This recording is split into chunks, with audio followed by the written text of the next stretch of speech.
Ceasefire!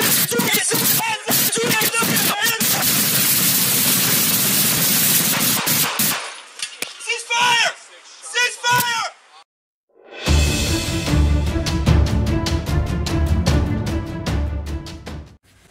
Hey folks, Eric Moser here with Code Red Conversations. Thanks for joining me. I'm here on this video to have a little discussion in regard to the police shooting in the city of Vallejo, California, that took place on February the 9th, 2019 at a Taco Bell restaurant.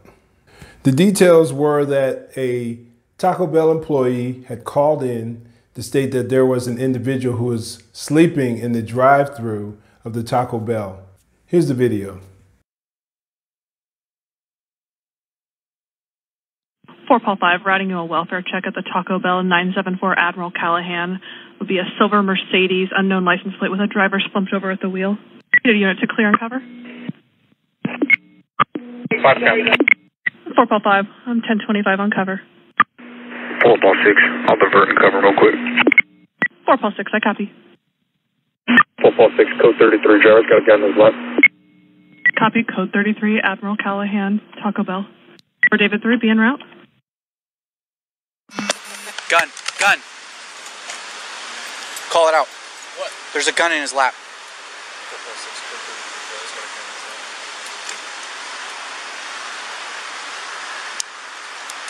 Hold on, just hold on. I'm gonna bust that fucking window. See it? Right here.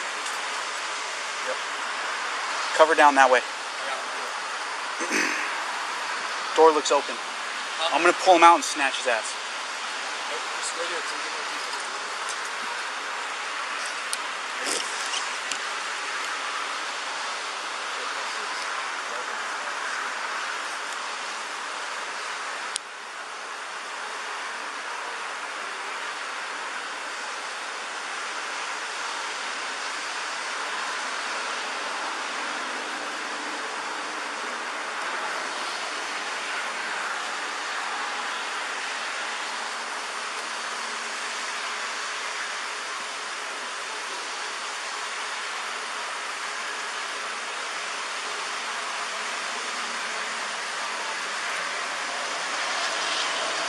Do me a favor, come around my back, make sure there's nobody in the back seat.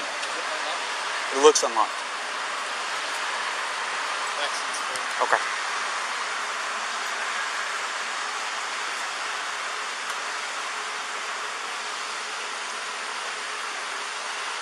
The magazine's out, so if he shoots, he's only got one shot.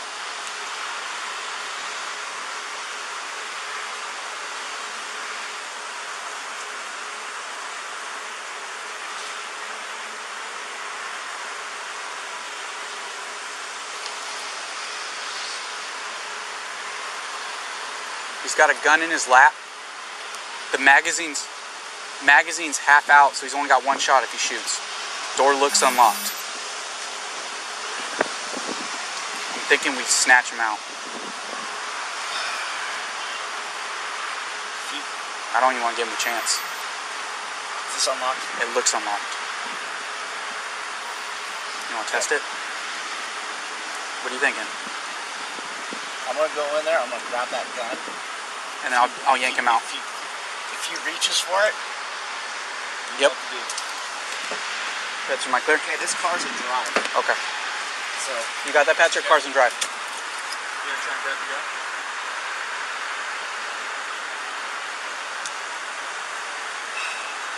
This is fucked. It's locked. Okay. What I did Alright, car's locked, he's passed out, but the car is in drive. We need another unit to start this way. Park their patrol vehicle in front of this car.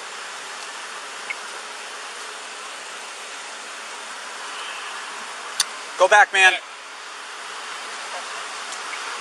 All 4, all 7. I'm gonna have one of them go the back way. Yeah, come the back way.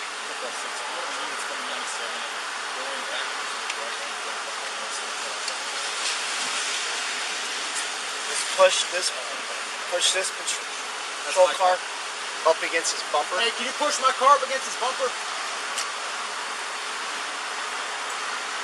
Push that up against his bumper.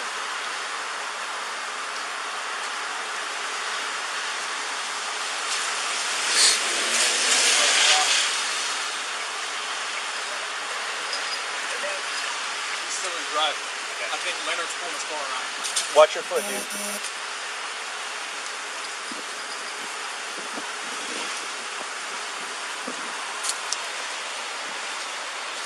He's moving. He's not up yet.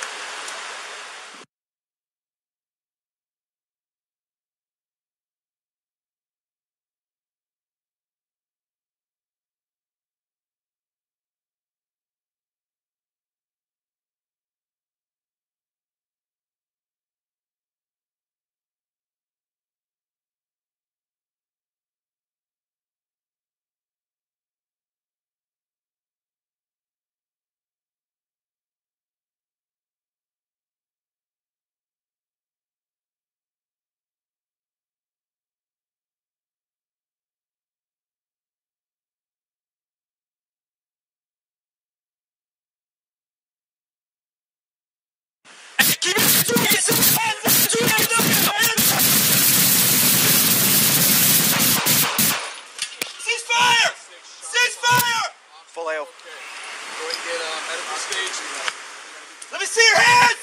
Let me see your hands! Let me see your hands! Put Let your me see your hands up! hands! Put your hands up! Show me your hands! Crossfire! Crossfire! Crossfire! Crossfire medic. Officers are okay. Get medical stage. Let's get some cover, Mark.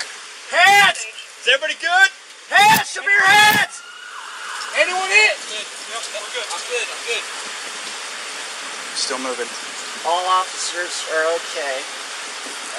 He's moving. He's non-responsive. Show me your hands! Put your hands up! Hands! Everybody be very careful if you shoot again. There's a lot of us here. Vallejo. Go ahead and get medical stage. Let me see your hands! Let me see your hands! Let me see your hands! Put Let your me hands see your up! hands! Put your hands up!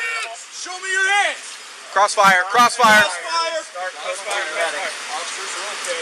Get medical stage. Let's get some cover, Mark. Hands! Is everybody good? Hands! Show me your hands! Anyone hit? Good. Yep, we're good. I'm good. I'm good. Still moving. All officers are okay. He's moving. He's non-responsive. Show me your hands! Put your hands up! Hands! Everybody be very careful if you shoot again. There's a lot of us here. I'll post a link below so you guys can watch the entire video. It's shot from multiple angles. I believe there were approximately 6 officers involved in the situation.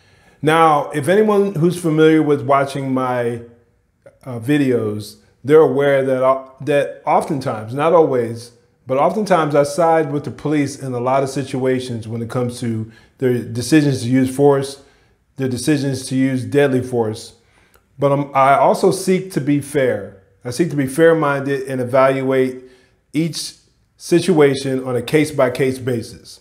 As a former firearms, defensive tactics, and MACTAC or active shooter instructor, I believe that I come from a position of knowledge and experience based on the 20 years I did in law enforcement in a variety of capacities, from prison guard to jail corrections officer to patrol officer.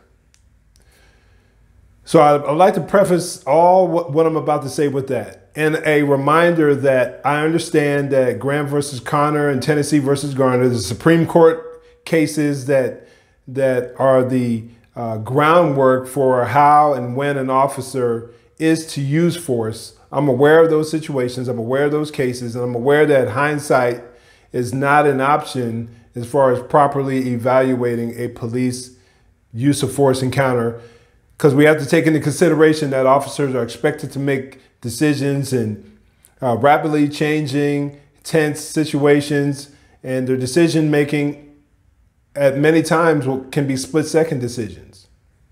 And the standard isn't perfection. The standard is a reasonable officer. I'm aware of all that. But considering this case bothers me, this shooting bothers me on many reasons. Now, granted, there's more information. There's always more information to be learned at a later date.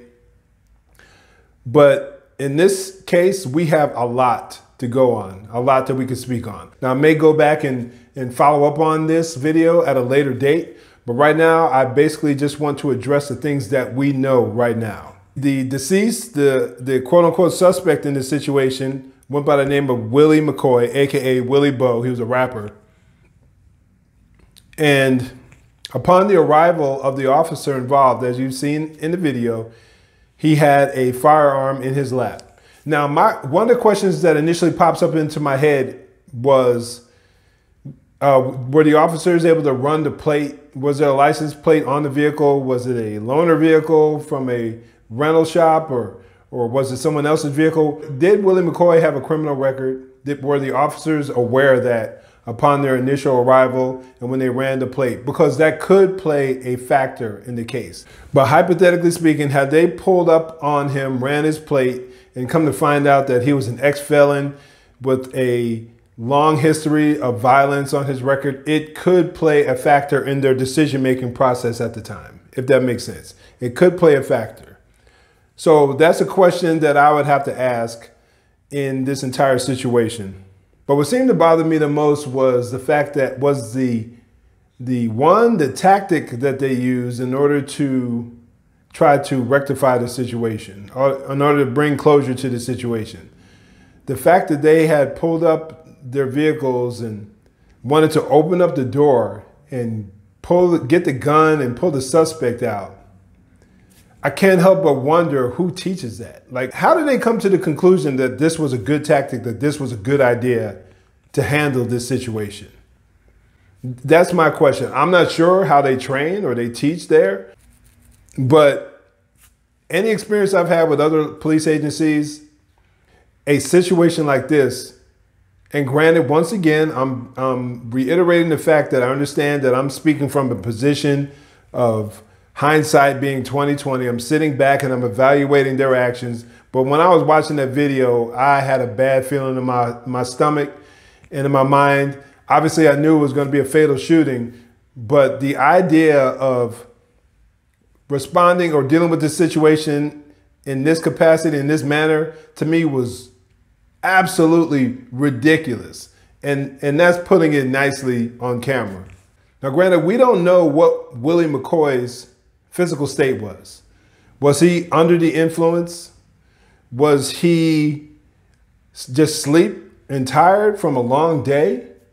Was he having a medical crisis? Right now, that information is unknown. So we can't assume that he was in the right frame of mind. Now, let's just say, for the sake of this argument, he had fallen asleep for whatever reason. Now, granted, having a gun in your lap is ridiculous, let alone an illegal firearm is ridiculous, and it didn't help the situation. But what if he was a legal gun carrier? What if he was a legal firearms owner? Would that justify them responding to that situation the way that they did? And the question is in the air. Did they know that? I don't see any way that they could have known that. Unless they knew that he was a convicted felon through his rap sheet, possibly a convicted felon, because they would have to identify him as the registered owner of the vehicle. So that's another area, another can of worms, or another puzzle that has to be solved in this whole case. Now, granted, I'm not saying that everything is black and white in this situation, that it was completely clear, but there are a lot of problems in their dealings with this situation. Let me back up a little bit. Now assuming you're asleep, you're in your car and you're asleep, and someone opens up your door or attempts to open up your door, what's your response going to be? And you have a gun. That individual hasn't identified himself as a law enforcement officer, as a police officer. What's your response going to be? Would you respond would you think that you might possibly be being robbed? Yes, I think that's not irrational to think that way. And different factors could play a role in that. side of town you're on, your personal experiences, whether being robbed or being a victim of violence. There are a lot of factors that could play a role in that. So I wanted to make that point as an area of major concern and an area where I think the police officers used horrible judgment, horrible decision making, in my personal opinion. My next issue is the fact that they had time throughout this whole situation to formulate a plan, communicate with each other as far as having vehicles move up to prevent him from fleeing in his vehicle. They were communicating with each other, one officer said to the other, "What do you think?" So they were able to strategize because they saw in my mind, a potential threat, but it wasn't a clear and present danger. It was a potential threat. Someone having a gun on them in their lap, yes, it can be dangerous. It can be a threat, no question about it. But I think that there are ways that they could have went about dealing with this situation better. What about the idea of withdrawing, pulling back? You had the area, especially once you had the area locked down, secured to the best of your ability, lighting him up, hitting your siren, and using your loudspeaker and giving him verbal commands, conducting what is known as a high risk or a felony car stop, giving him verbal commands to come out of his vehicle. The first thing that popped into my head was, why not conduct a felony car stop? You give yourself a tactical advantage by not being right there in the line of potential fire. You give the suspect or the individual in the car time to kind of get his wits about themselves while you're giving him commands to get out of the vehicle. You can at least say that you tried to, you pulled back and tried to create a tactical advantage in order that the situation could be rectified in the calmest, coolest, least dangerous manner possible. To me, that seemed like the most sensible route to handle this. Now, granted, I wasn't there, but it really bothers me that with all that manpower, all those officers there, at least 6 officers were there because there were at least 6 cameras filming the entire incident, but at least 6 officers there, that no one tried to slow the situation down. And to be honest with you, the situation did not appear to me to be like the exigency or the emergency state was really that high. Emergency status didn't seem to be that high at that moment. It seemed like they were more than capable of pulling back and using better tactics. All that time they had to kind of put people in the best tactical position, it strikes me that they weren't able to think this situation through to a better degree. That concerns me. The next area of concern for me was that once Willie McCoy woke up, from the time that he woke up and the verbal commands were given, now granted, a lot of yelling going on by multiple officers. And one of the things that we're taught in police training, and I know that each situation is different, but one of the things that we're taught in police training is that one person gives commands so that the suspect can understand what's being said. From the time where he was given the verbal commands to show me your hands or whatever was said, it was a little difficult to hear. He had 3 seconds until gunfire. 3 seconds until he was shot. 3 seconds from a dead sleep. Possibly from being under the influence, possibly from a medical episode, who knows? Was that a fair amount of time allotted to him to respond properly? I don't think so. I have a lot of problems with that. I have a lot of trouble believing that to be the case. Hey guys, I want to interject here real quick. I'm not sure if my perspective was made clear in this area. Now, I'm not saying that 3 seconds that they should have given him, quote unquote, more time if they saw him reach down for his firearm. I'm not saying that because I understand that a situation can go from bad to worse in a split second. I'm well aware of that. I've made videos. I've discussed that ad nauseum on this channel. But what I'm saying is that the totality of the questionable choices made by the officers added to an already tense environment and increased the necessity for deadly force. So I just wanted to clarify that point and make sure you guys understand where I'm coming from. I hope that helps. Thanks.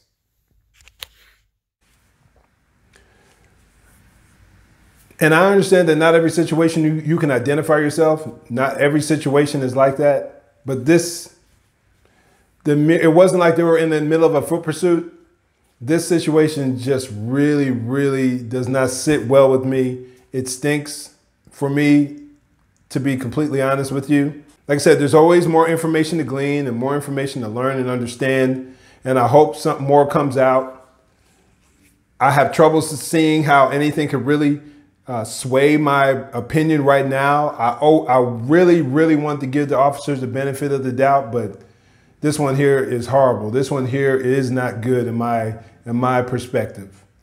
Now, one thing I want to say is a lot of people were assuming, I've heard people already talking, the typical talk that comes out in situations like this, people talking, they did it because he was black, they did it because they were racist, and all that is mere speculation because no one knows the state of those officers' hearts at that time. Nobody knows. There's situations like this that happen to white, brown, black men, red men throughout the nation, but you just don't hear about it. Why? Because it's really not politically expedient and it's really not newsworthy. And I'm sure people know by now, but more white men are killed by the police every single year. Every year, more white men are killed by the police.